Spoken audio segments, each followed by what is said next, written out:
Welcome back, ladies and gentlemen. Listening to Straight Off the Bench. My name is Carter Randolph. This is Lake Lyle, and this is episode 81. That's right. Getting deeper into the episodes. Always going to keep popping them out, and we're ready to talk sports with you. Like a lot going on. We got the World Series going on. An 18-inning game in Game 3. I mean, just absolutely bonkers. Basically 2 games in one night. 2 games in one night. 2 games in one night. Who would want to? It was perfect for me. I was coming home from the Chiefs game and literally just got to listen to that game all the way home. I mean, lasted 3 hours till about 1 in the morning. So I was like, couldn't have asked for a better ride home. I did see something. So Brad Paisley sang the national anthem. I don't know if you've seen this or not, but the last 4 times that Brad Paisley, including this time, has sang the national anthem, it has went 18 innings, 11 innings, 18 innings, 11 innings. What? Isn't that nuts? That's with Brad Paisley? That's crazy. I seen that today. I don't know They're if it's true or calling not, him but that is crazy. They're going to be calling him in every Series, yeah. That's because I know I would be. I mean, that's Brad Paisley of all people. They made he so doesn't much even more watch money. baseball. Yeah, they made so much more money. He was a big NFL guy. Him and who was it? Peyton Manning. They always did the. Is that the guy on the jingles. commercial? Yes, yes. Wow. Chicken parm, you taste so good. You know, one of those guys. It was crazy. I mean, I know we want to talk college football first, but I feel like I just need to put it out there. Freddie Freeman is probably the most clutch playoff baseball player of all time. Oh, definitely. I mean, last World Series, he hits a go-ahead home run in the 9th. This, what was it, last Monday? Monday? Yeah. Yeah, of course. Yeah, Monday hit the hits walk-off. the walk-off in the 18th inning, so got to be one of the clutchest players, Definitely. if not the Dodgers, in playoff history, I think. I mean, hell, I just think in definitely a general, man you too. want up when stuff matters, when it gets tight. I think in general, too, just the most clutch player in baseball history. Shohei's the greatest of all time, but Freddie doubt Freeman about is the most clutch.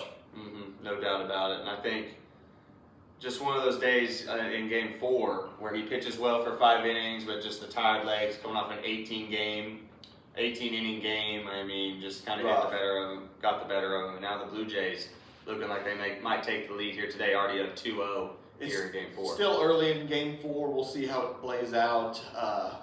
If Dodgers win here, I look for them to close out Game 6. Down 2-0 early, but plenty of time left in this game, only about the second inning.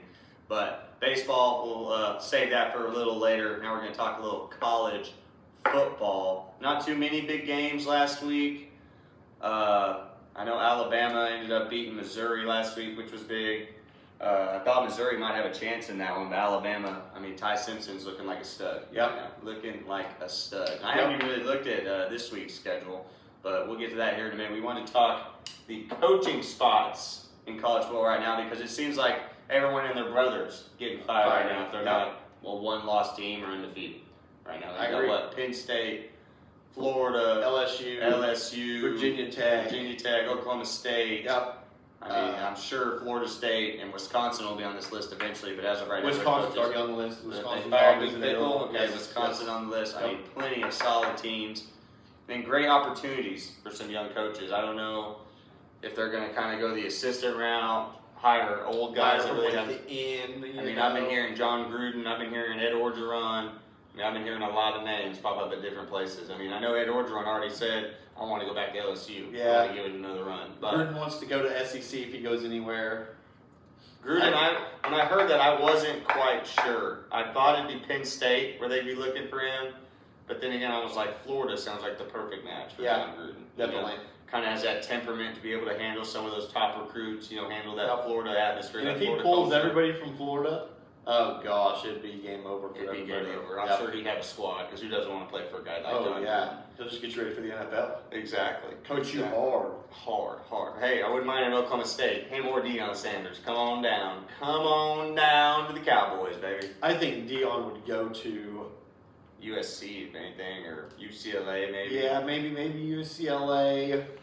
Maybe he resigns with Colorado because I think this is his last year. They're going to do everything in their power to get him back. Yeah, for sure. and he might stay. He has a home there. Exactly. I'm sure he loves to live there. I mean, it's a beautiful town. But a guy like Prime, I mean, he hasn't been able to really get anything going. I mean, even when his son was there, they were very mediocre. Right. I mean, No defense. 84 at best, Right. 75 more times than not. I mean, no defense, like you're saying. No run game, really. No run game. Non-existent. Offensive line was abysmal. We're lucky to have any receivers, just Travis Hunter being there and a couple other cats, but I just think he'd want to move on to bigger and better things. But like you said, he's still at Colorado, so who knows what he's going to do. I mean, I'd stay at Colorado. I mean, he's probably has a job at Colorado forever. I think it'd be hard to argue that because they'd offer him damn near anything he wanted. If he put a number on a piece of paper, they're probably gonna give him that number. Yeah. But I feel like he wants more, so we'll see. We'll see what he does. I'd love to see him at Florida. I feel like that'd be a perfect match. But I guess I'll get started with my number one here. I'm gonna do that every time, but Florida is going to be my number one destination. I feel like the recruiting's just a little bit better there. Florida's been kind of off the rocker here the last couple years. But I feel like it's a place where you can really go make a name for yourself. I mean, Steve Spurrier did it long ago, ended up at South Carolina. Yeah. And I just think Florida is a number one destination for a lot of teams. I mean, just like Alabama, Georgia, the recruiting there is just on a different level. On another level. The cats you can bring in. Of course, they have Miami to deal with, Florida State. I mean, schools that have been doing better than them lately, but I feel like most people, when they think of college football in Florida, they think of the Florida Gators. Yep. So I would just think that Florida would be a number one destination if I was looking for a coaching spot. Yeah, weather's good, recruiting's good. It's just tough. It's SEC football. It's tough. SEC football, a lot of football around. A lot of media talks about Florida football, and the standards there are high because of what they were. I think that LSU is possibly the best coaching job just because of the area that they also get, which is not just Louisiana, but the area around. Mm-hmm. All the money that they could ever want. I hear that their money, their NIL money is insane. They can just offer whatever, pretty much. Mm-hmm. Not enough to keep Bryce Underwood, of course, but LSU. I think that could be a very good coaching job. Very highly touted. And Lane Kiffin if he wants to leave Ole Miss, he might go to LSU. Florida, I don't know about Florida, but I think LSU would probably be his main choice. But I will say this, lifestyle and everything like that, I mean, that feels like it's a match made in heaven. Well, I mean, what's the difference? I mean, if you're making $2 million more at LSU, but you're happier at Ole Miss at being able to do whatever, would you stay at Ole Miss or would you go to LSU? You're exactly right. I mean, just like you're saying, the LSU NIL is absolutely insane. I'm sure it's crazy at Florida too, but LSU, I mean, they are just on a different level right now. Florida used to be there, but it's been 10, 15 years since they were really at that tier of football. So I totally agree. And what was Brian Kelly's buyout? $54 million? I think so. I mean, I'm sure Lane Kiffin doesn't leave a good gig at Ole Miss for anything less than what Brian Kelly was making. So I'd have to agree. They were definitely my number two.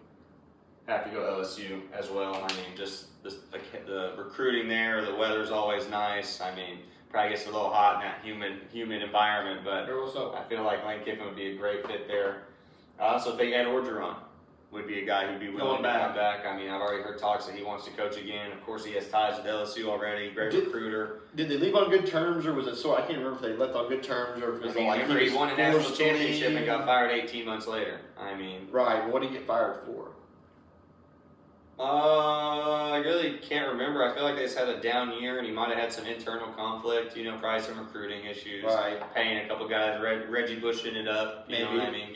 Giving cars out when he wasn't supposed to, but. I mean, it's a different era. I mean, now you can pay people as much as you want. I mean, it's a match made in heaven for some of these recruiters. The Lane Kiffins, the Lincoln Rileys, the Ed Orgerons. I mean, guys who just break the recruitment, the portal. It'd be through high school or through the transfer portal. I mean, they can bring in anyone they want if they put their mind to it. Yep. It's tough. I mean, like the my 2 and 3, it's decide who between 2 or 3. It's just rough. I'm going to go Penn State. That's what I was just thinking. They were going to be my third. And the only reason they dropped out of my top 2 is because they're in the Big Ten. Right. And it's just so hard to compete with Ohio State and that money. Yeah, and I don't even know who would really be a good fit at Penn State. You think John Gruden? Yes, because he's an NFL coach. He likes that hard-nosed style, defensive first, but I just don't see him being an Nittany Lion at all. I have no clue who would be the perfect fit for Penn State. Certainly wouldn't be Lane Kiffin, which he's the hottest coach around that everybody wants. A guy that's crossed my mind. He's still at the school. Dan Lanning wouldn't. Dan Lanning wouldn't. It was Matt Campbell from the Big 12, Iowa State's head coach. Mm-hmm. I feel like he's kind of a fit for Penn State. Hard-nosed, run first, defense first. Maybe Matt Rule. Matt Rule. I mean, I'm sure Nebraska's ready to get rid of him. But that's the thing. Nebraska hasn't really done anything, so I'm like, how does Penn State want to take a chance on a coach who hasn't been good? Where was he at before there? Baylor. Baylor, yeah. I mean, who hasn't been good since his Baylor Bear days. And, I mean, I think it's the athletic director or the football operations manager person, whoever it is, general manager, is friends with Matt Rule from Baylor. Really? So Penn State? Yes. That's a crazy connection to have. That Right. definitely gives him the benefit of the doubt. Right. So very well possibly could be that Matt Rule could be at Penn State. But we'll see. I think Penn State's one of the better jobs. I mean, who are you competing with in the Big Ten right now? The Big Ten top end is so heavy compared to like where it is down below. It's like Ohio State and Indiana. It's like those are the powerhouses, you know. Mm-hmm. Indiana, I mean, it still doesn't sound right to put them in a football No, powerhouse That category. coach is so good. Kirk Ignetti is solid. Yeah. I mean, he got paid for it too. I think he's making over $100 million in 7 years or something Good. like that. That's so he'll good. be there for a while. So Yep. expect the Hoosiers to be balling out. They will not be on this list anytime soon. I would have to bet. But yeah, I have to agree. Penn State got to be a top option. Sucks that they're in the Big Ten. But they're just a couple plays away from being the next Ohio State, Yep. I think. I mean, they could be Couple right there. They players, always too. end up with good recruits. Don't really know much about the Northeast and football recruiting, but they obviously have some powerhouses up there. Because, Definitely. I mean, Saquon's come out of there. Abdul Carter came Abdul out Carter of there. came out of there. I mean, they always seem to Bunch have of talent people. on both sides of the ball. Micah Parsons came from Penn State. Yeah. I was just thinking that. I couldn't remember if he actually did or not. Yep. It's Micah Parsons for sure. And I'll go Florida, of course. Flo Rida. My number 3. Already touched on them, you know, just tough area, tough media area, but a lot of money, you know. A lot of money. I already know who your number 4 is probably going to be. You don't. I said I'd put him at 4, but I backed out. You backed At out. the 5 spot, but I got a 4 right here. UCLA. They got a lot of money too. I mean, a Yeah, bunch of later, money, yeah. great weather. I mean, there's got to be good recruit. I mean, obviously there's good recruiting in California, but it just Definitely. doesn't seem that UCLA's had the guy to bring him in. I mean, they've had coaches that have really kind of just been in and out 1 or 2 years and gone. And I feel like if they can find that dominant sort of guy, Rhett Lashley from SMU, Matt Campbell from Iowa State, LSU got Mike Gundy from Oklahoma State, if they can find that guy, he'll bring in the talent and put UCLA back on the map. Mike Gundy's not going to go to UCLA. Don't listen to this guy. He's just a hater. He's biased. He's an OU bias. He has a Soonerism. Yeah, I like it. UCLA is a good area. It's just competing with UCLA. USC, I mean, they just haven't been good. And you're competing. I mean, it's Ohio State you're going up against in Indiana, and I mean, Michigan's going to be good here in the next few years. Just crazy how you can fall off because 50 years ago UCLA was the spot. Basketball, Was the football, spot. baseball, and Basketball, now it just everything. seems like they're fighting on their hands and knees to Right. try and get anybody to come to that school. Softball so they really now just need is that, pretty solid. that Pete Carroll-esque, Edge Orgeron-esque Right. type recruiter who can just sway some cats. Say the right things at the right time, get a family on their side, and just bring in that five-star, 4-star type player. Yep, I agree. I don't know who they would bring in. It's It's tough. I mean, It's UCLA, tough. it's not a very warranted job. It would I bet be, they make that OC the head coach. Maybe. It Yeah. might. The dude's son, his dad was a famous coach. Is that who you're talking about? Yeah, The guy who's a play caller now? Yeah, Yes, he his was dad the, was, I can't think of his name. He also played for UCLA. Did he really? Yes. I want to say Schottenheimer, but that's not it. But That's he- Schottenheimer. That's the coach for the Cowboys, yes. I can't think of his name. Blonde-haired kid. Yeah. I just feel like the bottom 2 for me are going to be a Group 5 guy. Like, I feel like it's going to take, a up-and-comer type guy who just is a young star in the making. I mean, that's what's going to take for them because like we were talking about, Ed Orgeron, John Gruden are going to go to one of these 3 schools. These 3 schools will get a made guy. You say made guy. But I heard word on the street in New York is the fans of New York want Brian Dable fired after this year and John Gruden in. Dable, really? They're hating on him right now, even though he finally got his quarterback that he's been wanting? Yeah. I mean, John Gruden I think they is give the another- hire. if they fire Dable, John Gruden is the hire. But you gotta agree with me here. I mean, John Gruden is in the coaching list every single year. I mean, you hear it every year. John Gruden's interested. John But he Gruden's never interested, applied. but he never He ever never gets applies. it. Never even gets to that second level of the interview. I mean, He hasn't applied because he's been blackballed by him over that scandal of him getting fired. yeah. And now he doesn't have to worry about that because the lawsuit got settled. I know, got paid for it It's too. fine, Got yeah. paid for it too. But I mean, it just seems like every year, nonetheless, lawsuit or no lawsuit, he's always in the conversation. It never pans out. But like you said, I think this might be the year of changes for sure. For sure. I'd love to see him in that blue. But so you got UCLA year 4. I'm gonna go Wisconsin. Really? See, I think of Wisconsin, and it just has no interest to me. I feel See, like I think that Wisconsin's good could at have some- basketball. Good at basketball, but I feel like they could be good at football because of the weather element. If you get a good coach up there that knows how to coach, Mhm. I would. If I was Wisconsin, I would call Penn State's old coach immediately, James Franklin, and offer him a job immediately. Like, would you come coach here? Stick him You in the bet. Big Ten, back in the Big Ten. I You kind bet. of like that. Against in a cold weather environment of Wisconsin, the Badges need it. Badgers Give it need to 'em. something. Luke Give Fickell it to wasn't 'em. it. I mean, just seems like they've been downhill for a while now. So Badgers top 4. Badgers in the top 4. Don't necessarily agree with it, but I feel like a James Franklin move would definitely put them back on the map. It'd be nice. And number 5 for me, pretty obvious. Oklahoma State need a guy to get this program back on track.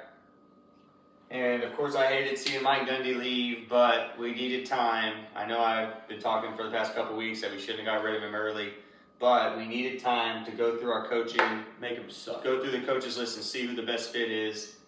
And I still think North Texas's coach is the guy. I mean, he has a young quarterback he's still going to stay in his recruiting area. I mean, he's not going to have to move all the way to California and really reestablish connections, reestablish those coaching connections that he's made in high school. But I feel like if we can get a guy like that who can bring over a freshman quarterback with a lot of potential, decent running back, decent receivers, and then bring in other pieces, we could be back. But Oklahoma State, definitely a spot that's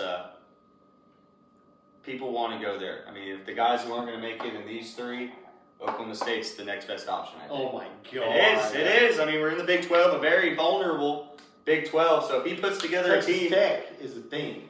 I mean, yeah, but I mean, BYU is a thing. The Mormons. Texas Tech lost to Arizona State. I mean, And literally, you- we have. And you give it Pretty sure all the top 3 teams have 2 losses right now, except Arizona State. I think they only have 1.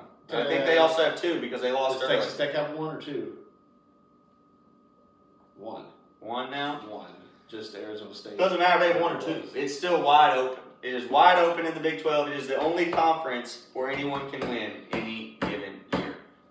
So I think that this, for a young coach, he can take advantage of that. If he can be a good recruiter, it could be his season. Then all he has to do is have that one run, and next thing you know, they're bringing in 5 stars. Yeah, I'm putting OK State too, just for the simple fact of one reason. I want them to hire the Bixby head football coach. Lauren Montgomery. I want them to bring in Lauren Montgomery. Keep it in there. I might respect OSU a little bit if they bring him in. A little bit. But as of right now, none. So, Oklahoma State made the list. There's only 7 teams, so had to miss out on UCLA and Virginia Tech, but just tough to beat. I mean, so Lauren Montgomery, bring him up. If they don't bring him up, Bring them they all won't do anything. down. Chalked. That'd be a hell of a move, man. I know we talked It about it would last be. episode. High school straight to college D1. It's a rare occurrence, man. Rare occurrence. And I can't remember the name, but one coach he came from high school and lasted 30 years at his school. So it can be done, but Let's bring we'll him in. see. We'll see, man. He's definitely on the right track. Number 1 in the nation in some high school rankings. Yeah. Like, so there's like 7 out there. Yeah, so Max they're all over. Preps, the The one they're bringing up on the sports channel, I never even heard of. That's the one they got us at number 1. Right. But the rest of them were like 19, 20, 21. 20s, But yeah. even to be ranked in that, Right. I mean, shows how good you are. And just since we're talking high school football, the Bigsby Spartans played Mustang High School. And I played against Mustang back when I was in high school. And they had a quarterback going to Wyoming when I was there. I was listening on the Animal, and they had their quarterback was going to like OU. Wow. They had a wide receiver going to like LSU. Wow. had a defensive guy going to like Arkansas or something. So I was like, when did Mustang get all this talent, man? D1 people. So it's not just Bigsby, ladies and gentlemen. There are other schools and that that's can why ball they hung out. in for so long, and then Bixby just did what Bixby does and Turned on the Close Jets, and them it was out. over. closed them Over. out. They were good. Yeah. Bixby's fast, and they are good. Yeah, Oh, really good. I would. Yeah, I'd put Bixby up against anybody in the country. Anybody. I mean, Anybody. any given week they can win. Any given week. Especially in Oklahoma. I mean, who's going to pick against them? Yeah. For sure. But Lakes, 5. Carter's, 5. And we think those are the best spots for a coach to land right now. I mean, if you end up at one of these 5 schools, you got a chance to build and succeed. That's right. So, with that being said, those are our coaching spots, our top 5 coaching spots. And now I guess we'll talk a little bit of the games coming up this week. Memphis, number 25, playing on a Friday. North Carolina, OU Tennessee plays as that well. shit show is on Friday, too, against Syracuse. Of course, North Carolina is not favored in that one. Oklahoma State playing Kansas this week. That would be another. If you didn't know, you bet against Oklahoma State right now. I bet them minus 38.5 against, who did they play last week? The floor will be wiped with them clean. Vanderbilt, Texas. I like Vanderbilt. If Vanderbilt goes down to Texas and blows them out of the water, Vanderbilt's serious. Seen a couple guys on Texas, but I just don't know how you bet against Diego Pavia right now. I mean, he just finds a way to move the ball down the field. And that coach, he's making a big name for himself. I don't even know his name, but that Vanderbilt coach has definitely built something over there. He's built something. USC, Nebraska will be a good one. Cincinnati, Utah as well. Arizona State has 3 losses. Wow. Arizona State, Iowa State will be a good ball game though. Kind of the top of the middle of the pack in the Big 12 standings right now, so a win could go a long way for those teams. I'm excited to see that one. BYU and Cincinnati are leading the Big 12 conference right now. BYU, BYU. Bear Lockmeyer, man, he's good. Their quarterback is good. Yeah, Over he the is. Cougars. I mean, he is solid. Texas Tech probably going to win out. Well, I don't know. They play BYU in 2 weeks. Cincinnati, Utah, That'll that'll be be a for solid the game. Big 12 Good late night championship. game, 9:15. Yes. Both ranked right there. Cincinnati, surprising a lot of people. Yep. This year, surprising a lot of people. Had a tough loss. To Nebraska, in week to 1. Nebraska, I mean, it was a close game by 3. It was like 31-28 Yep. type of game. But Cincinnati, seven straight wins since then. So we'll see if they can hold on. At Utah, though, which is kind of tough. OU Tennessee, 6:30. That'll be a good one. Yeah, that's price. So that's going to be prime game at 6:30. Do you know where? I just don't know how you bet for Oklahoma right now. I mean, I know I talked about it a couple weeks ago, but that thumb is bothering Mateer. I mean, I tell you what, something's got to change. The offensive line is not playing good. you ran the ball the best you'd ever run against Ole Miss. I mean, that one cat. Big, he had big 124 plays. rushing Yeah, yards. Xavier Robinson's good. I don't see why they're not playing him more. You know, makes absolutely no sense. He just wasn't going through. Mateer's just not going through his progressions right. You know what I mean? He's not seeing the field clearly after the Texas game. It's almost like he's a little gun shy. He's afraid to sling it. And I don't know if it's Arbuckle calling up plays. I think Arbuckle's calling up the plays. Mateer's just missing open guys. Like there was a 3rd and 5 play against Ole Miss, and there was a guy wide open, and he decided to throw the ball 30 yards downfield. Like, come If on, you're talking man. about that last possession, that's exactly what I was going to bring up. It seems like, which you would think for a senior in college who's played quarterback for 4 years at a high level, he would be able to read the field. So if that is the case, that is very bad news for the Sooners. Yeah, But I feel like he just really, with that thumb, he's not able is to a throw little the timid ball. on making certain throws. Like Maybe that screw's hurting him. I mean, something's got. I know he's still wearing the brace, so that's not good. But I mean, just like you're saying on that 4th down when they were on the 40-yard line trying to push it in to tie it. I mean, he had what's his name, Satania. Yeah, I mean, Satania ran it in and back out. I mean, ran like a kind of a half Perfect. slant turn, and he was wide open. wow. And just like you're saying, Mateer tries to throw it 30 yards down the field into a guy who's just pinned on the guy's just shoulder. ridiculous. So I don't know what he's thinking. I mean, and you'd think he'd be looking for Satania just because it was the easier throw. Yep. But I think he's either gun shy or he's really trying to push the initiative, which is kind of backfiring on him. Or that So, hands bothered him a lot. You know, it's tough to say. we'll see as it goes on. I think. And also, You Trinidad can't go Chambliss is solid. 6-6. Like, You can't go 6-6, by the way, or else Venables is out. Which I never thought he was out. really that good of a coach, but this is a team you can't be losing. You have a defense that's top 5 in basically all categories. Right. I mean, and it sucks. Like just like with Oklahoma State, House Hedgeny doesn't get hurt in the first 3 series. It's probably a different story for Mike Gundy and the Cowboys. I'm not saying we go on to go 9-3 or anything, but we definitely are closer in some ball games. And it's just like with Mateer. Mateer doesn't hurt his thumb. You're probably rolling like nothing ever, not missing a step. So it's just the way the game rolls. I mean, ask Cam Skadden after this last week. Having basically the highlight of his life, ends up snapping his ankle and turns it a complete 180. Gosh, brutal. I know, brutal. Brent Venables fired this year. James Franklin to OU. Oh my gosh. Why would I kind of love that? Seeing Dude, James that'd be Franklin nuts. and That Cream. Crimson?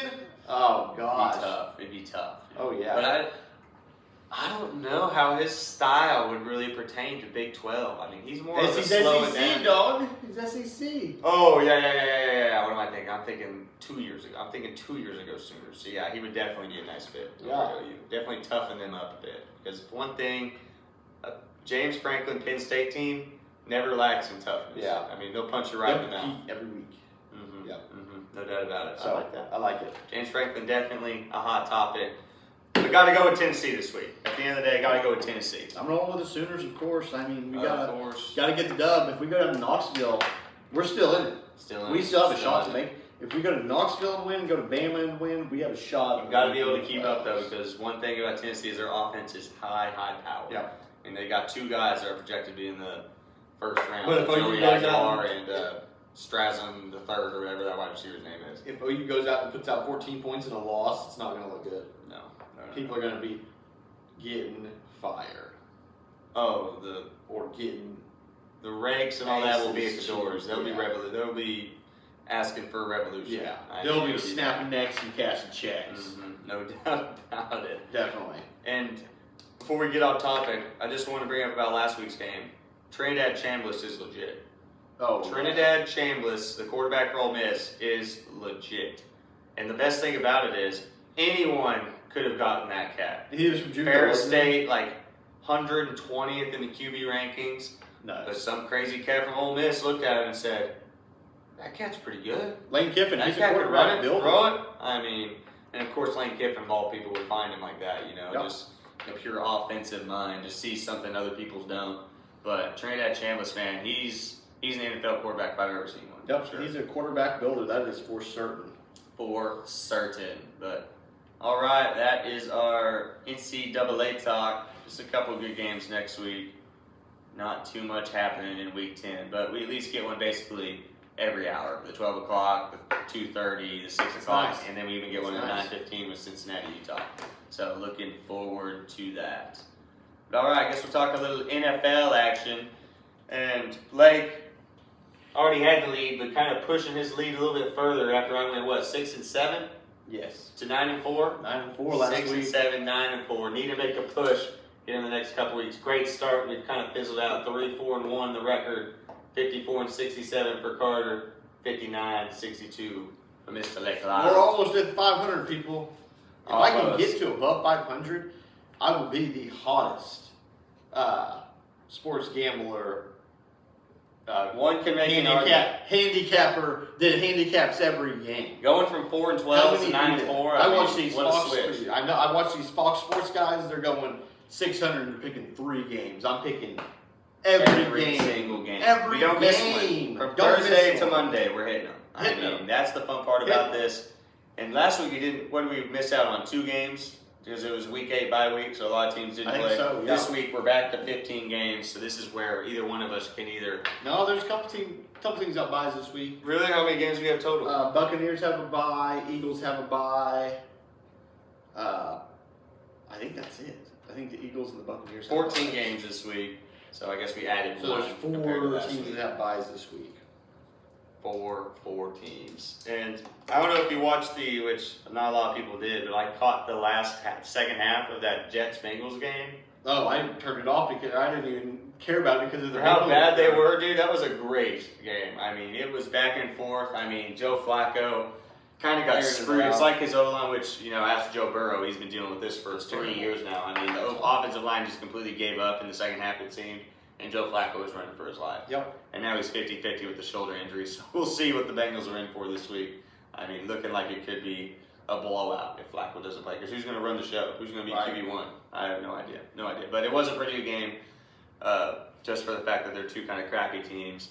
And then another thing I want to say, Patriots are going to the AFC Championship. You heard it here first. Bills can't hang.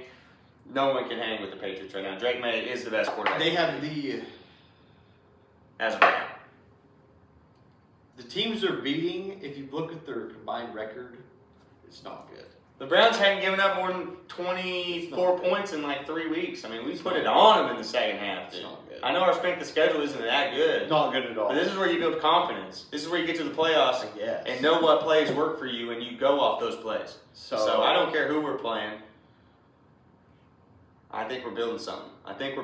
And we just had 2 trash. trades yesterday. Dolphins trash, lost to the Steelers, beat the Panthers trash, beat the Bills, who also have a terrible streak. Yeah, who was that? We beat the who? We beat the Bills. who? Beat the Bills, who Buffalo also Bills. have a terrible streak of schedule. Oh my. Saints, and then the Titans, and then the Browns. I think they're that. Browns were on the come up though. They won the week prior. They were hot. Let's see who the Bills have beaten. You beat the Bills. Beat the Bills. Number 1 in the AFC East, I believe. Yeah, the Bills beat the Ravens week 1, so I'll give them that. But they beat the Jets, the Dolphins, the Saints, lost to the Falcons, and beat the Panthers. But don't worry, all the Pretty much answers everybody for all those bad teams are bringing up. Guess who they play this week? The Chiefs. So if they beat the Chiefs, they're not. they're back in it. They're back in it because the Chiefs are probably the hottest team in the league right now. And then the Patriots don't play. I mean, the Patriots have a cupcake schedule the rest of the way. Yeah, compared to last year, we had to play the Bills 4 times, the Chiefs 5 times. I mean, gosh, we had like the second hardest schedule last year. Yeah. You know, it's supposed to flip, man. It's supposed to come a little easier some years. It's not. For the Giants always have the toughest schedule. Never fails. I guarantee you. Because we had to play the Cowboys twice. Cowboys give up The 30 points a Eagles game. twice. Not back this year, maybe. But, 3 years ago, they were not. Had to play the Eagles twice, had to play the Cowboys twice, and teams in the The Eagles are very vulnerable right now. They played good last week, but they are not the same Eagles team from No. last year, for sure. And the Commanders, they're just Jane Daniels is having one of those years. He's just getting hurt every other game, so just kind of tough. Kind of tough for Washington. But I Jane do Daniels kind of is get what you're injury-prone. saying. But I still think the Patriots are going to make a run this year. We'll see. Pray to Jesus. I'd like to see them play the Chiefs and see where they stack up against the Chiefs. We whoop the Chiefs, dude. Chris Jones I be don't getting think so. bullied. He be getting bullied. By who? By who? I'm trying to think of his name. Miles Garrett just had 5 sacks on. And we still beat him by 30. I mean, what are you They have talking no about? offense. They have no offense. The Chiefs didn't have any offense for the first 3 games. Shoot, now they got to score 30 points a game. Yeah. Shoot, I was at the game on Monday. It was 7-7 going into halftime. And then All right. guess what? They turn on the light show. It is To a 3 literally, touchdowns to none. Commanders had like 5 injuries. I mean, Bobby Wagner had to sit out a whole quarter because he basically broke his shoulder. Everybody's got injuries. No, It's I mean, week 9. Said Everybody's Patriots got baby, no injuries. injuries there. Everybody's got injuries. All right, let's get into the pick 'em. So we got Ravens. Thursday night football. This is easy. Lamar Jackson's back. Don't overthink it. Ravens minus 7.5 at Ravens the smacking. Dolphins. Ravens yeah. smacking. Both going. And their defense finally showed a little bit of life last week against the Bears, which I was so mad at the Bears. I could not believe they lost that game. Could not believe. I mean, it's like Caleb Williams I took told 4 you they steps were going forward. to. I know, but I'd already smashed the play button, man. I already hit the parlay button. But Did you even bet him on here too? Did you even take him on here too last yeah, I week? took the Bears. Yeah, I took the Bears. I told. I Oh mean, yeah, the that's Bears- the one where I said where you switched. I said I'm going to take the opposite of you because you're going to pick this game wrong for sure. And Thanks for reminding me of that. Thanks for Yeah, reminding me you of did. that. he Stupid. had the Ravens original. Caleb Williams, go to the UFL, go to the Canadian Football League so I can be done with you, dude. Ben Johnson needs a quarterback. He needs a quarterback, all right? I mean, he literally took 4 steps forward in the past 3 games and took like 8 steps back against the Ravens. Yeah. I mean, it was embarrassing. He had like 3 intentional groundings, threw a terrible pick. back. There was one where he missed a throw to DJ Moore, but DJ Moore kind of slowed up. But I don't want to talk. It was awful, god awful from the Bears. Ben Johnson threw up on the plane. I'm telling you. I mean, I'm sure he sat down in case if you ever do some shit like that again, you will be right in the And the Bears play the Bengals this week. Can you imagine Joe Flacco? But that's a torches game. them? If you want to get the offense some confidence and get them back on track, you want to play the Bengals right now. Just like Right. you wanted to play the Ravens 2-3 weeks ago. You want to play the Bengals. But, yeah, Ravens, back to the game. Ravens with Lamar Jackson, smash it. All that. Next game, Niners -2.5 at the Giants. Giants not looking good. I'm rocking with the Niners in this one. Brock Purdy's back. If Cam Scatter's playing, I think I take the Giants. Oh, in it's this Cam one. Scattergood's playing. Giants are favorite. But I think Jackson Dart has a decent game, but I don't think he can do it by himself. No Malik Neighbors. I mean, he's banking on Darius Slayton and Wandale Robinson. Yeah. I mean, I think you got to And take Theo the Niners. Johnson and Tyrone Tracy. Yeah. Exactly. I think you got to take the Niners. in Yeah. this one. I'm rocking with the Niners too. The Shanahan clan. Next game, the Falcons traveling to the Patriots. The Patriots are laying 5.5 points. Patriots, hottest team in the NFL. I'm rocking with them, laying the points, and I'm just going to go ahead and write Carter's name down too because there's no point. He said he's going to say it's a principle thing. It is a Patriots principle 5.5. But I'm worried about this one. Falcons looked absolutely terrible last week. I feel like we do win. Yeah, but they had Kirk Cousins at quarterback. Exactly. And I think they give B. John Robinson more than 7 touches than they did last. So I'm a little bit worried about that one. I think we win, but I think it's more of a 24-21. But like you said, principal play, -5.5, Patriots all day. You better hope it's not 24-21. I know. I'm saying it's a tough one. I mean, it's a tough one. I think it'll be closer than people think, but I mean, all it takes is one good play, and it's 28-21 or something like that instead of a field goal. So. Yep. Next game, we have the Chargers traveling to Tennessee to take on the Titans. Chargers are laying 9.5 points to Tennessee. Chargers coming up. Did they win last week? Yes, they did. Or did they have the bye last week? Yes, they did win. They played the Thursday game. So they're going to be a little extra rested. I'm rocking with the Chargers easily in the 9.5. Jim Harbaugh against a rookie quarterback. Mm-hmm. Interim coach, quarterback. I mean, no weapons. Give me the Chargers all day, and I'll lay the 9.5. I'll lay 10. Exactly. I mean, the Titans are the team right now that you really just want to play the other side of them wherever they are. Yep. I mean, you have no confidence in Cam Ward right now. He's basically running for his life every play. And he's no playing. weapons. He's had good ball this year. He's going to be a good player. It's just you have to get pieces around him. Exactly. I mean, you definitely don't blame Cam Ward. No. I mean, you can hear him in the press conferences. He wants to win. He just doesn't have that talent around him to really build off of. So, and usually the Titans' defense is decent enough. You know, usually they're middle of the pack, but this year they're just giving up points left and right. So, got to go with the Chargers. 9.5, 13.5 doesn't matter. Chargers all the way.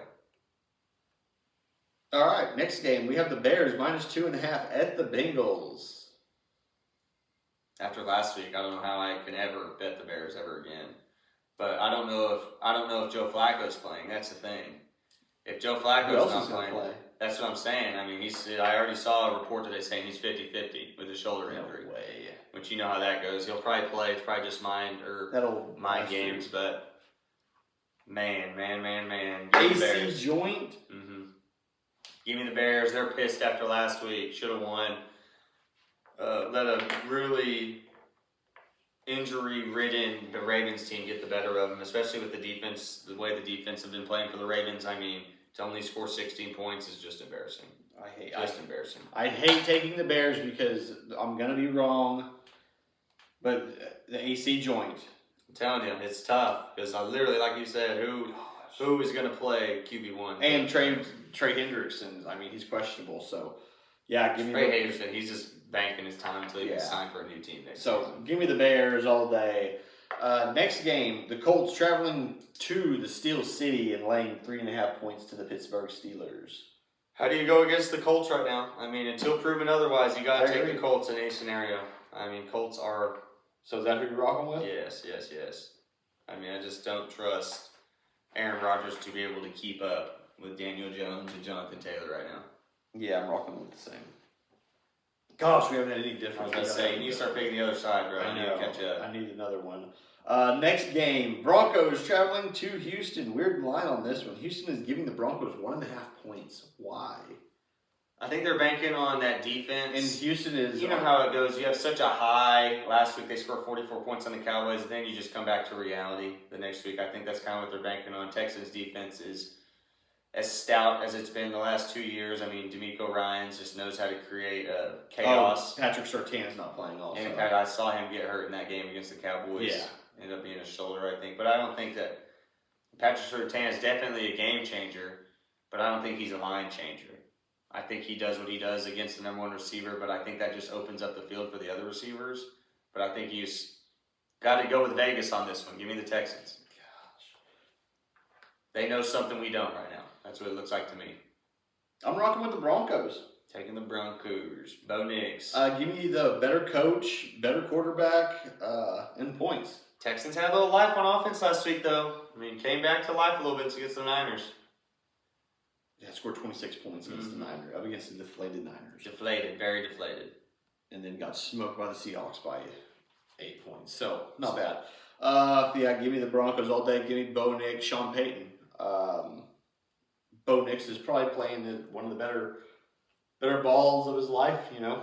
Definitely coming off his best game in his NFL career last year. But like I said earlier, you have those highs and you have those lows, man. You always come back to reality after this game. Unless you're Drake May, and you just keep doing it every week. Bo Nix, he's been lighting it up these past 3 weeks, scoring high points in fantasy. Next game, the Vikings with J.J. McCarthy traveling to Detroit to take on the Lions. The Lions are laying 8.5 points to the Vikings. Just like Mateer was rusty after that thumb injury, I think J.J. McCarthy is going to be just as rusty, and he's been out, 5 weeks now? I mean, has missed a bunch of football this season already. Lions have too many weapons. I think Jared Goff. And I saw a stat that Jared Goff has had 24-plus fantasy points 3 out of the last 4 games against Minnesota. So he likes playing the Vikings. Give me the Lions. Man, 8.5 is a lot. Especially for a divisional game. Man, it's just J.J. McCarthy. I just don't know. Aaron Jones is back, but he didn't do anything last week. They still have Justin Jefferson, Jordan Addison. I'm rocking with the Lions. Yeah. I feel like in that decision, you basically have to trust Kevin O'Connell. Right. And say he's kind of that He's a Kyle Shanahan-esque. Just knows how to get it done with what he's got. So, give me the Lions, unfortunately. Next game, going to be another easy one. Panthers at the Packers. Packers are giving the Panthers 13.5 points. I mean, give me the Packers all day. It's at Wisconsin, too. Ooh, that's the killer. That is the killer. If it was in Carolina, I'd take the Panthers in a heartbeat. Because, I mean, prior to this last week, they were playing good football. But the Bills coming off a bye week, I mean, it's looking interesting. Dang. And, I mean, the Packers didn't really look good for the past 3 weeks until last week. I mean, they hadn't scored over 24 points, I think, all season.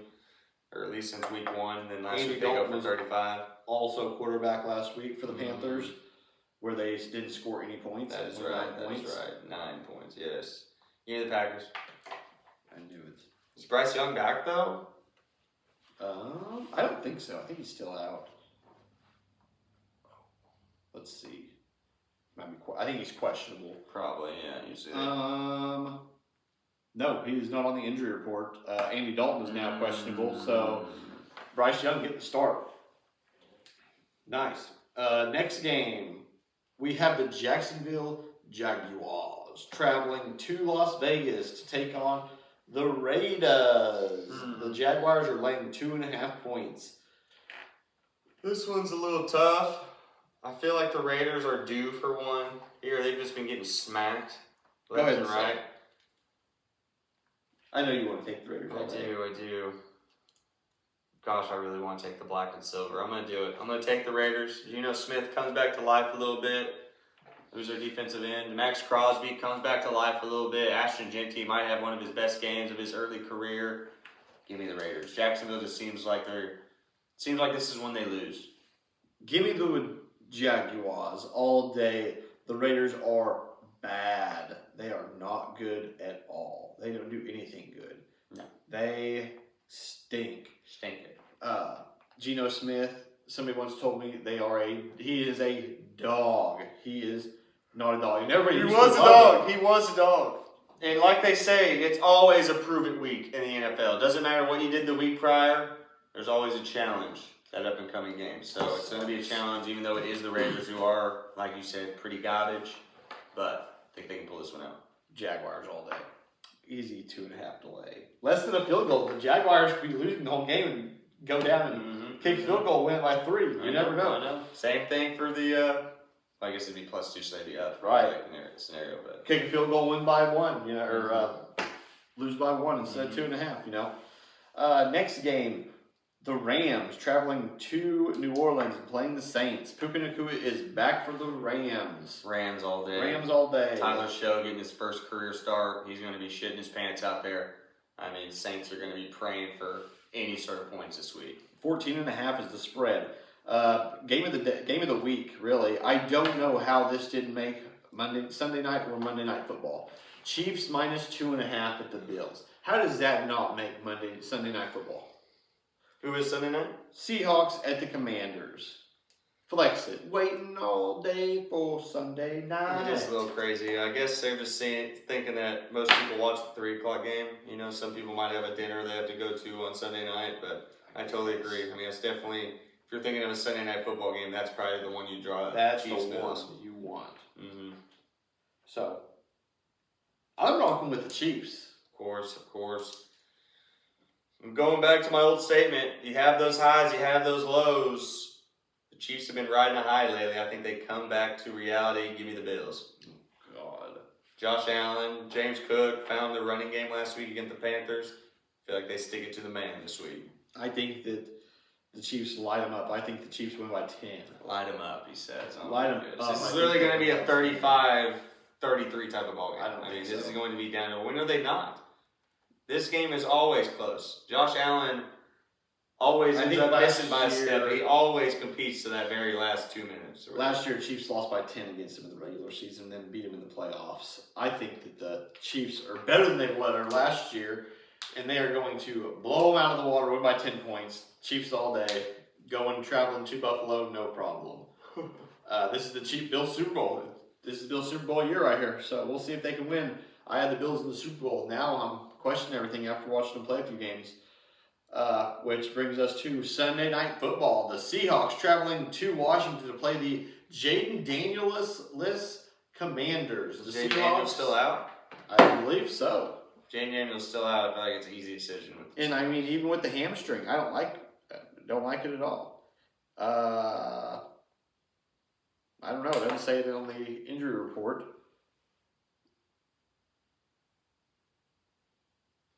Scary Terry's out. I did see that. He hurt his quad in the Chiefs game. Jaden Daniels expected to be full participant in prep for Seahawks game. So he's expected to play. I don't think that matters. I'm rocking with the Seahawks all day. I know from what we've seen out of him. I mean, Jackson Smith and Jigba will go for 100. Yep. Kenneth Walker's kind of finding his step, and if he doesn't, Zach Charbonnet always seems to pick up the pieces. Dude, Zach Charbonnet sucks. He's terrible at running the ball. They give him the ball on the 1 yard line, and it's like All the important touches, it seems. It's like, Yeah. I mean, Kenneth Walker, you literally signed this man to $8-9 million a year. You're not going to give him the rock. And I've watched What's Zach get stuffed, and it's like, just give it to Walker. I mean, he's much faster and a better running back, but whatever. Mm-hmm. Yeah, give me the Seahawks. You want the Seahawks too? It's ridiculous. You know, it makes you think. It's like, what are they doing? Are they trying to preserve them for Guess what? Jaden Daniels. Oh, preserve maybe.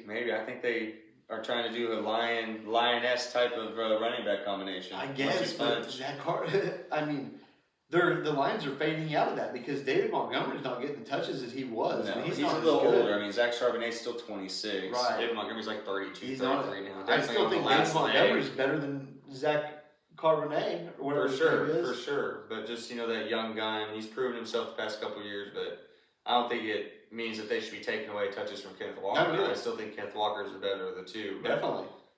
you can't fault, what's their coach's name? McDaniel. Yeah, you can't fault Mike McDonald. Mike McDonald, yes. You can't fault him because he's built a solid program over there in Seattle. Definitely. Building around Sam Darnold and Jackson Smith and Jigba. And their defense is solid. Defense is good. Very good. Definitely respect what they got going on over there in Seattle. I do too. I'm ready. That might be a good Sunday Night Football game. Jaden Daniels is back. Never mind. Maybe don't want the Chiefs Bills since the Chiefs are going to blow them out. I don't know. A little rusty, I think, old Jay Don. Who knows? He'll probably get hurt again. He might. Next game, Monday Night Football. Only one game this week. Cardinals traveling to Dallas to take on the Cowboys. Cowboys are laying 2.5 to the Cardinals. Oh, man. I know who I'm rocking with. Cardinals? Kyler Murray and the Cardinals. They've upset the Cowboys before in the past. So I like for them to do it again. I think Kyler Murray shreds this defense. I'm thinking on this one because I really The want to straight take the Cardinals, line. but I gotta go with my boy, the Cowboys. Dak Prescott's done me nothing but nice to me in fantasy this year, so I'm gonna continue to ride him. He had a low last week. I feel like they bounced back this week. Oh, and going back to the Broncos game on that, the Broncos also get to the quarterback more than anybody, and guess who is terrible on the offensive line? Texans. So The Texans. Broncos all day. All right, nice. That's our week. We had a lot of. We did not have very many different picks. We had 1, 2, 3, I think. 4. 3, 4. I mean, 4 we had 5 important last ones. week. 4 Yeah. important ones. Hopefully we can have a good week. Get us back a little bit. Give me a little. You need to hit all 4 of them. I do. You need to hit all That would 4. go a long way. A long way. Gonna take a little magic, I think. Take a little bit of magic. But I'm ready for this week. It'll be a fun week of football. For sure. Fighting back in fantasy in a couple weeks. Got a 7-1 team, a 5-2, or a 6-2, I mean. And then got 2, 3, and 5 teams. So we're a little bit back and forth in all 4 leagues. Yeah, I've got a 5-2 or 6-2, a 6-2. God, a 2-7 and a 2-7, or 2-6 and a 2-6. Just looking on the outside in, but 2 in a row, looking to make a comeback. Let's go. That's all I'll preach. Never get more than 3 fantasy leagues, or it just kills because It's you're basically brutal. fighting the same person. Like you're either cheering for a guy and booing him at the same time, or it's just tough. It's tough to deal with that many players. So Yep. 3 should be the max. But all right, Brutal. NFL checked, brother. Are you ready for a little bit of garbage time? I know we talked MLB already a little bit. Hold on, I want to poke you in the eye right quick, like Shirley Gahn did, Tom Aspinall, and make you. I'm gonna double eye poke. Double you. eye poke. I'm gonna double eye poke you. John Jones was doing that before eye poking was even cool. All right, it's just part of the fight game. Okay, it happens. So, I He was mean, knuckle deep. It went this far in his eyeball. he's into the fight, dude. I mean, he's gonna get knocked out if he doesn't poke him in the eye right there. I mean, it's not like he did it on purpose. I mean, it's just part of it. I mean, who does that the whole time? I mean, any fighter teaches you to have your hands loose, and then when you're going for the punch, then you squeeze. I mean, it's just part of it. It's That's right. part of it. Shirley Gahn just. Aspinall doesn't want that to happen. Learn how to avoid it. I mean, learn how to dive, duck, dip, and dive. Yeah, learn how to not get poked in the eye. Just How about saying, Shirley just saying. Gahn? Learn how to close your hands and not poke somebody in the eye. Like I said, they literally teach you that. They literally teach you. Poke him in the eye? No, to keep your hands loose. I mean, you don't want to be Of fist course you want pencil to keep him loose, but I mean, he's reaching and trying to touch him. The only in time the I've heard eye. a fighter talk about that is Mike Perry in the BKFC, bare knuckle. He said that one you need to keep your hands tight because you're always having to defend your face. Right, and on the UFC, they're not keeping their hand. I mean, most UFC guys are out. They're protecting their body. They're protecting everything from the kicks. They can't be up there unless they're, for sure going to be in a boxing match, Yes. like with Dustin Poirier. It was a sad way to see the main event. I mean, I thought that fight was going to be pretty good. Everybody did. I mean, and then no contest after the eye poke. Literally, I think you still can't see out of that thing. Correct. It looks bad. I bet. I mean, I couldn't imagine getting poked. That's so far in your eyeball. That's boom right there in your eye. Oh, it definitely moved it a little bit. I mean, his eye went backwards into his Yeah, skull. No doubt for about sure. it. Not good. Good thing they make contact. Definitely. I mean, he went waterboy on him. Captain Insano shows no mercy. Straight up. He got him bad. And what was it, in like the first 3 minutes of the fight? I Or think the second so. round? It was very It's soon. even worse. Well, I guess you wouldn't want it later in the rounds. To a Right, lot of you would action, want it just at the very have it end. like that. But Yeah. yep, sad to see the main event end like that. But I will say my favorite fight of the night in the UFC. What was it? Mackenzie Dern putting on a show 21. 321 was Colliard or Sakhalid versus Nasrat Haqparast. Definitely botched that name. But that dude threw a high leg kick from hell. I mean, he caught Haqparast. Yeah, Haqparast right in the dome. I mean, he dropped like a bag of bricks, went limp. It was, insane. Azamata guy. Yeah, Azamat. his name's Killian Sakhalid versus Nasrat Haqparast. On 321? Yeah, it was like the 6th fight from the top. Right before Rakic. Yeah. Quillian Salid. It was Salid. gnarly. It was That gnarly. was a weird name. It was. Both of What those is a I botched weird both of them, name? yeah. They only get weirder in the UFC. Definitely, you know, and it's like Bruce Buffer. It's like, how does he do this? A lot of practice. Tuesday through Friday, practicing. Yeah. I mean, in his room. He probably hasn't wrote out how it's pronounced. Or I'm sure he gets a card with like the pronunciation type thing. I mean, got to with those types of names. But if you didn't see it, look it up. I mean, he caught him right in the forehead. I mean, and Nasrat just fell right back on his head. It was gnarly. It was gnarly for sure. For sure. But pretty good card, realistically.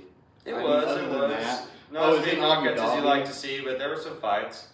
I mean, they need to start making some new freaking numbers. I mean, wow. Alexander Rakic's lost. Makhachev fighting Jack Della Maddalena fighting Makhachev. When? I think in November. Let's see, when's the next number? Yep, Della Maddalena.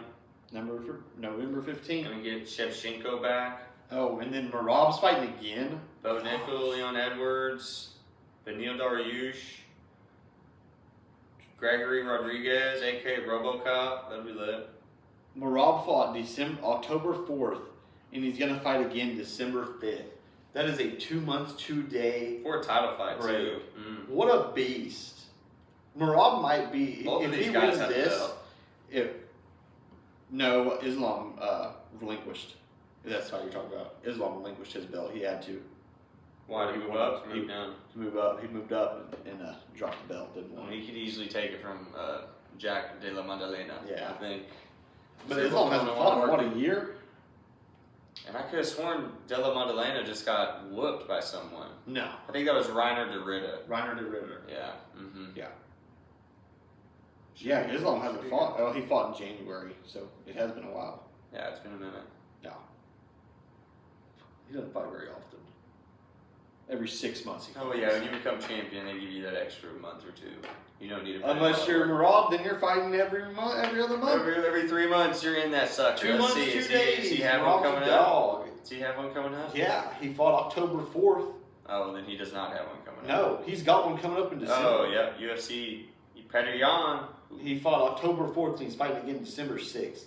That just goes to show how big of a beast they have not had good cards late in the season here as of late. His card does not look very good. No. Pantoja's will fight, though. That'll be good. John Blachowicz, I guess that's kind of cool. Jan Blachowicz, yes. And some guy I've never heard of, Bogdan Kuskov. I hope Jan They just both look mean. annihilates him. They Henry both look like they Cejudo. can throw a punch. Faux show. Henry Cejudo. Washed. He should have. Payne Stop. Talbot, that's a young gun they've been talking about for the last couple of years. He's Yeah. only like 22 or something. Henry Cejudo should just stay retired. He's kind of like Russell Wilson. He's playing himself out of the UFC Hall of Fame with these fights he's had. Past 3 or 4 fights. I mean, just looking worse. Should have retired double champ. Yeah, should have retired. Should have retired double champ. Yes, sir. Been done. That never happens. He's not the UFC fighter. They go until literally they just get knocked out conscious. Yeah. 4 times. Like, look at Tony Ferguson. He just couldn't let it go. Just couldn't stop. And then he went to boxing and won a boxing. He did win a boxing match against like a YouTuber or something. Oh, was the I YouTuber? think so. It was in one of those types of events. But hey, a win's a win. That's right. Cooked him up. Classic Tony Ferguson, so I was happy to see that, for sure. Maybe we'll see him back in the UFC. I don't know. He's like 41, though.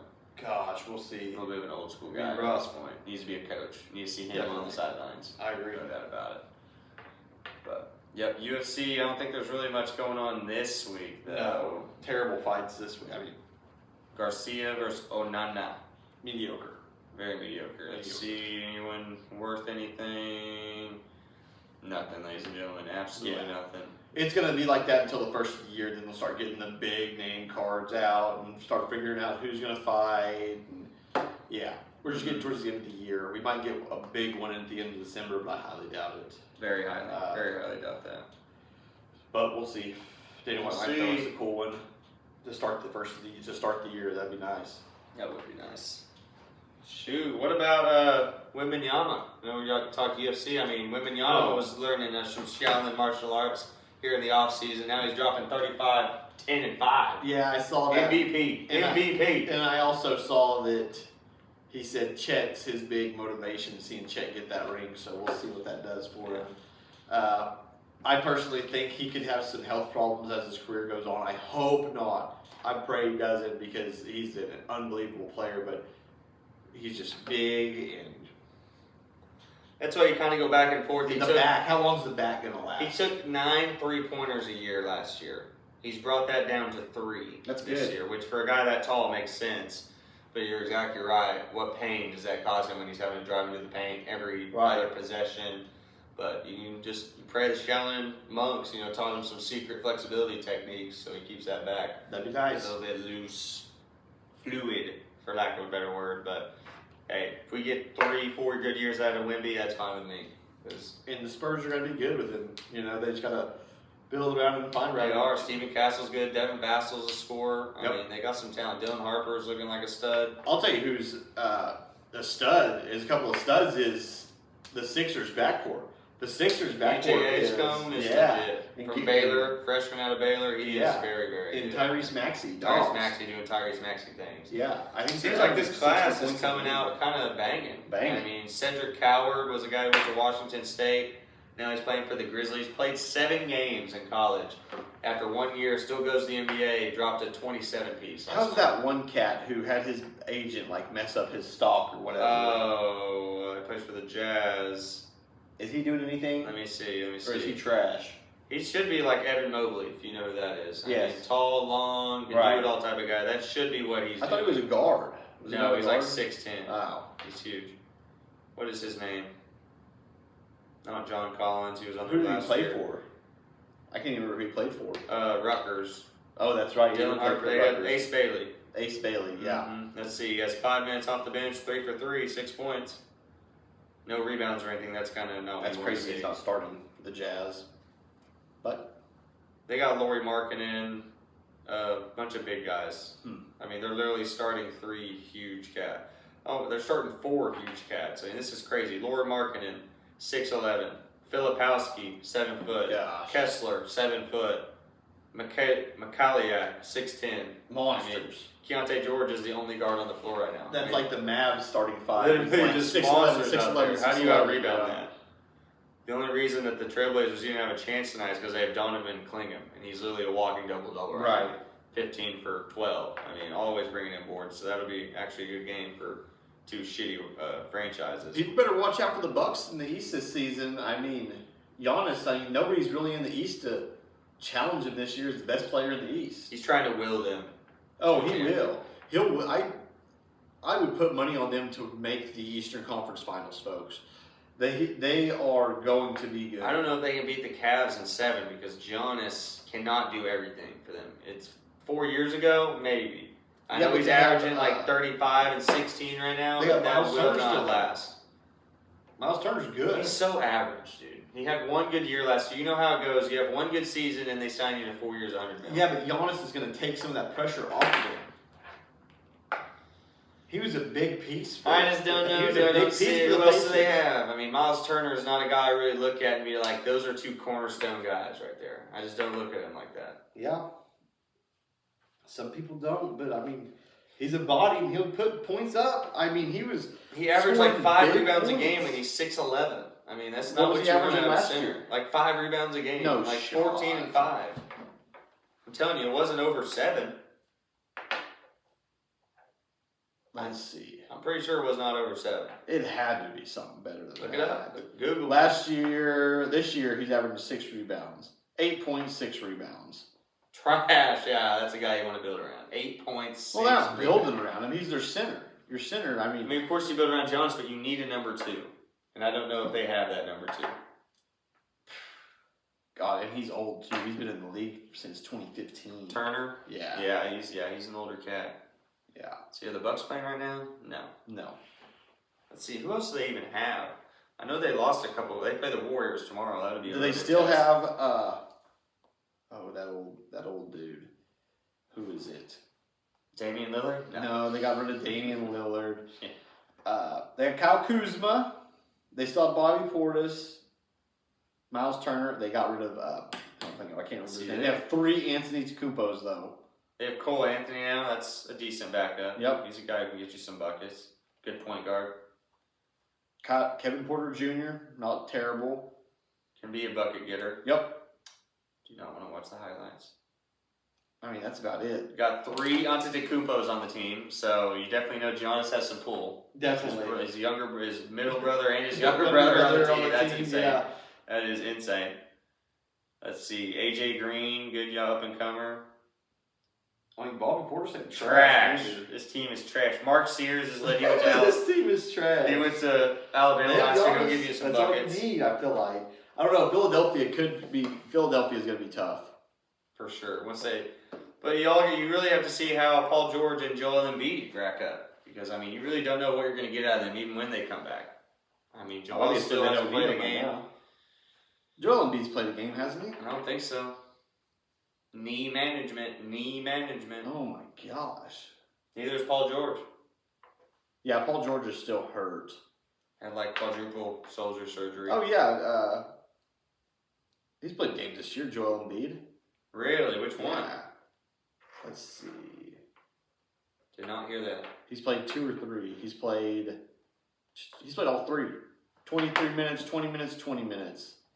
25 points, 20 points, and 4 points. 4 points was the opener. What? I literally watched the Sixers Celtics game and didn't see him for a second of that game. He played for 20 minutes that game. I guess I must have turned the channel. He had a 11.1% field goal percentage game. That is awful. Yeah, that's pretty bad. Terrible for a big man. Joel Embiid needs to figure it out. That's all I can say. He's always been a block player, though. Mid-range and threes if you had to. Yep. I mean, of course, he can dunk on you. He's always been kind of that Hakeem Olajuwon type offense. Ever since he won that MVP, he hasn't been the same. No. I mean, he had knees like Them knees. Oh, he literally came into the league out of college with knee problems. Yeah, they drafted him with a torn ACL. It's never gotten better for him. Nope. They're just lucky it didn't turn into, what's his name? Bust. Oh, Greg Oden? Yeah, it looks like it didn't turn into Greg Oden. Don't ever take a big man with bad knees. Be very careful who you do. Yep. That's for sure. I mean, we took Toppich, but I guess the Thunder are a different story. I mean, even if Toppich doesn't fan, we got Ajay Mitchell, right? Ajay Mitchell looking like 6th man of the year. 18 points a game. That's right. He looks good. Another steal for $3 million a year. I know. Gosh. I mean, just when you thought we couldn't get better, Ajay Mitchell comes out and just shows everyone, man, I'm a guy. Oh, yeah. I'm a guy. Now I just hope Presti doesn't trade, which we all trust in Presti. Do what you got to do, man, but don't be giving him away to some Western Conference foe. No. Trade him to the East as far as you can see him. Never see him again. Mm-hmm. As far as we can see him in the finals, if at all. Yep. So, be interesting. But, all right, brother, you got anything else? Let's see. They caught the people who stole all the crown jewels from the Lavu. Oh, did they? Sadly enough, they were not big-time thieves. They were just common criminals. Small-town thieves. Who just happened to get lucky, I guess. Just happened to get lucky, so... It's an update I saw. I said, really? Nice. I mean, you knew they probably weren't big time when they literally threw Napoleon's wife's crown in an alleyway. Right. And broke it in half. You knew they probably weren't legit. Probably not. They lasted longer than I thought. I thought they'd catch them like that. But they made a couple weeks. That's a good time for a... Sure, they lived it up. For a big sure they sold like one that. of those Jews yeah, and lived black it up. market, Yeah, for sure. Definitely. And that's what I had a conversation with someone. Then they were paranoid to that and they didn't do Do anything. you sell it as a whole?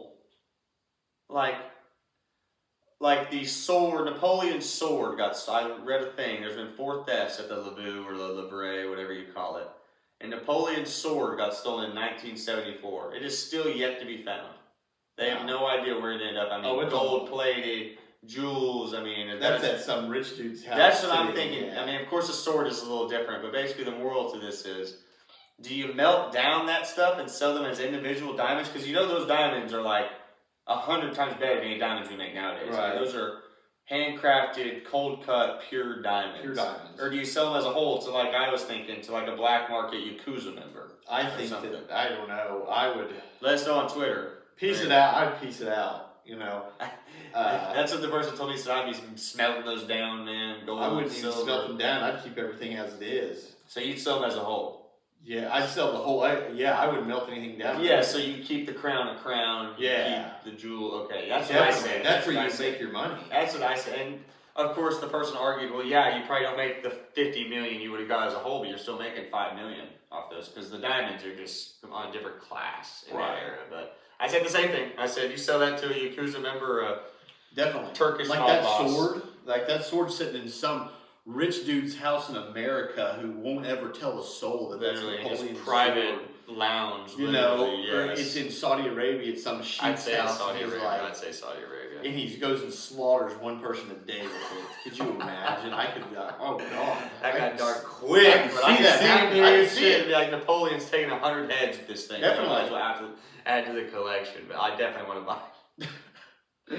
Just taking heads with Napoleon's sword. Oh my gosh, that'd be a crazy look. Does that have jewels? Be on like it? Will. I got Will Ferrell and Step Brothers. Just what's up? Yeah, ready to Oh go. my god, yep. I'd buy it as a whole. Let me have enough money one day to buy Napoleon's sword from someone. I mean, Oh that's my like Lord. that's like whenever Tom Segura Tom Segura bought Bert Kreischer Hitler's cup. You know, how do you get that? Didn't see that. That's insane. Yeah. That is bonkers that you buy a homie that, but that's the kind of homies they are. That's actually funny It's as hell. nuts. That's Yeah. funny as hell. Right. There you go. I got you a present. Big old swastika, right? No, it's swastika. It's just like a plain silver His cup head or is whatever. germs on it it, is. dude. Ridiculous. And I was like, oh my gosh. Put that in quarantine. You can't do before I anything. touch You- that. Yeah, I had to throw it away or burn it or something. I Well, don't you know. put it in quarantine, you probably get a nice cup, but I don't know. But yeah, I mean, so they definitely sold it as a whole, obviously. I wonder. I don't think Bert Kreischer stole that though. That's Definitely but I definitely not. get what you're putting down. But it I was get definitely it, but stolen. I at think. one point. At one point, Yes, probably. yes, probably. Yeah. probably. Definitely. But moral to the story: everyone got their stuff back at the LaRue, except the crown. The crown is sadly broken because I guess they were probably running for their lives. A little super glue, a little tap weld. I don't know how you put that back together. Yeah. The best You craftsman of calling an Armageddon type call. We need Right. you, sir.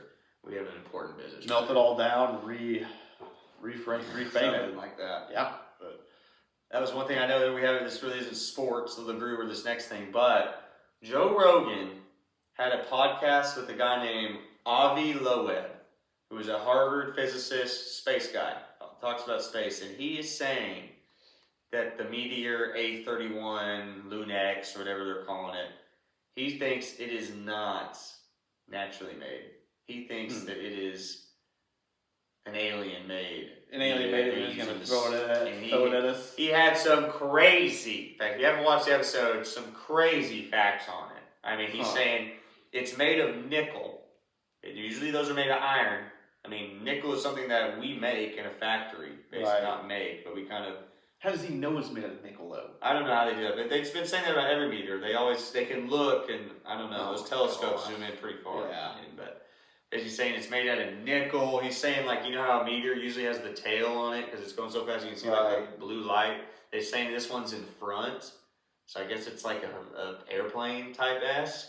So he was making some crazy points. I said, that's crazy, and it's still, it was on like the other side of the sun from us, but he was saying that, and there was a radio signal they got from another meteor from, I can't remember the line it's called. There's a certain frequency that they think that an alien would come through or whatever, and it went right along that line compared to the thing that happened in 1972. So a little crazy story there for you. We might be getting watched. We might be getting watched. This sounds like South Park, the canceled episode. Oh, no. See, that's where I didn't want to go. This is just one of the smartest men on the face of the planet talking what he knows, okay? And that's what he thinks. That's what he thinks, okay? Harvard man. Yeah. Smarter than me and you combined. Trey I'll Park just and say that. Matt Stone also said the same thing. I'm just saying. I'm just saying. 2007. And what else do you say? What else do you say? Shoot! Shoot! Oh, I can't remember exactly what it was. Basically like probes or popping out. That was kind of where I was like, I wish you South would've Park said- also did that. Wish you Episode wouldn't have said one, that Cartman part, but gets the so it was probe. the perfect line. It was like a 1 in 800,000th of a chance that it would go that line, and it just happened to go that line. So interesting stuff. Interesting One stuff. in what? 800,000? Like it would be a crazy coincidence for it to follow the path it did, and it did. So it was, Well, guess what? There's still odds on everything. So I don't know. Moral to the story: is it more scary that we're alone in the universe, or that there are other people in the universe? I feel like it's if we're alone because the universe is endless. So how are we the only intelligent creature in the whole universe? Allegedly, space is real. We're not going that far. Space is real. Milky Way galaxy's real. There are probably a million galaxies in that sucker. But I guess the farthest we've ever gone, and the crazy thing about the whole thing was, he said, was The farthest thing we've ever sent into space has only made it 1 light year day away. So you know how like it says 10,000 light years away. Yeah. We've gone 1 day out of the 10,000. And that's probably that's to how the far moon. we've gone. And if it is something that an alien made, they basically sent something here in probably like 50 years or 40 years. So crazy talk. That's my TED talk for the day. 10,000 years from now, we'll see it. 10,000. 10,000 That's it though, years, we'll literally. see it. I mean, we've made it 1 day. I mean, I don't even think Yeah. we're a quarter of the way through the galaxy. No. Crazy stuff. But that's it for me. I'll tell you this, since we're talking about the space, Bring it on. how is space cold but the sun's super hot? Because there's no. That's the episode, folks. Oh my lord. You heard the man. Episode 81. Tell us in the Done. comments. Check. Tell us in the comments. We will not be on Spotify again this week. Your audio engineer, yours truly, is slacking on the job, but I will get us back on within the next couple weeks. I will find a way to get us back on that thing. So And look forward back to our Spotify. Don't forget about us on there, but we're on YouTube right now. And also, if you made it this far in the video, hit that subscribe button. For sure. Hit it for us, please. I'm Carter Randolph. This is Lake Lyle. You're listening to Straight Off the Bench. Peace. Peace.